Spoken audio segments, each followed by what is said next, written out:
there are issues in the Black community, for example, that we know contribute to some of the disparities. For example, when you have almost 75% of Black children born out of wedlock, and we know that regardless of a person's ethnicity, there are consequences to that.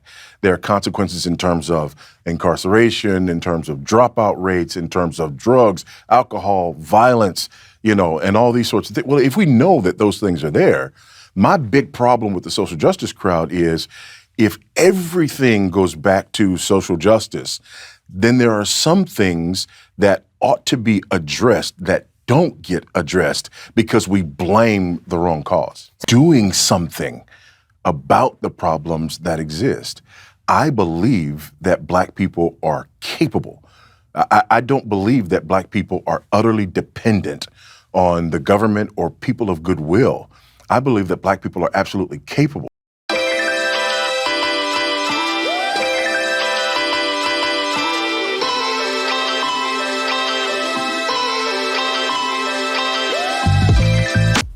There's always going to be some level of disparity as long as people are here on the earth. You can guarantee it. The question is, are you going to wallow in that or press through it? There's always going to be some level of inequality, prejudice, racism. But are you going to use that as an excuse to forward your victim mentality thinking? Or are you going to keep pushing forward in the unequal, yes, but extremely opportunistic society? The problem with the Black community, and I agree with Vody 100%, is that the Black community is capable of striving. The problem is we buy into faulty agendas, we rely on so-called Black leaders who have their own agenda, and we rely heavily on the government. I think it was Ronald Reagan who said the 9 most dangerous words are, I am from the government and I'm here to help. We as a race rely on government assistance way too much. We think it helps, and at times it does, and is needed in some people's situation for a season, but we shouldn't see generation after generations of families on government assistance. With that said, we live under negative generational and cultural influence. We talk about cops killing Blacks, but we kill more of our own. We rap about it, we glorify it, but if another race kills a Black, we are ready to tear something up.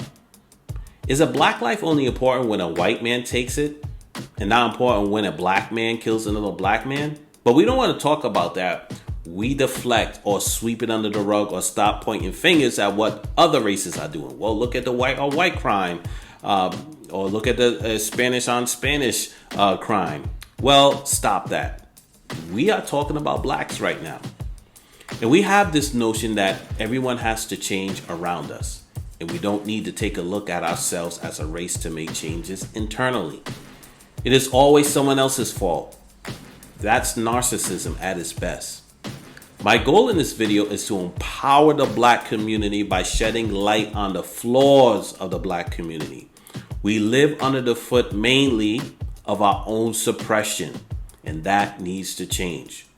We were once empowered by our faith in God, and now we're empowered by our faith in the system. We need to replace in our culture the desire for big government for the desire of more Christ in our lives in our community. Now, unfortunately, someone who thinks like myself, being a Black man, we get labeled Uncle Toms or Coons because we don't want to point the finger at other races for our demise. I think the Black community is doing a great job of destroying itself. But that can change. And that starts with us taking a look internally, getting Christ back into our lives and rebuilding the family structure. Too many single moms are out there trying to play mom and dad. Things have to change.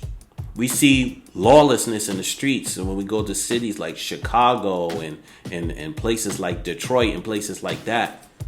Well, what can we do to change that other than trying to point the finger at somebody else or make excuses for the type of behavior? Real change starts when we stop making excuses. So again, I'll iterate what Vody Bakum said. He said that the Black community is capable of striving. We just need to start doing it. So guys, listen, be bold, be blessed, but most importantly, be biblically constructed.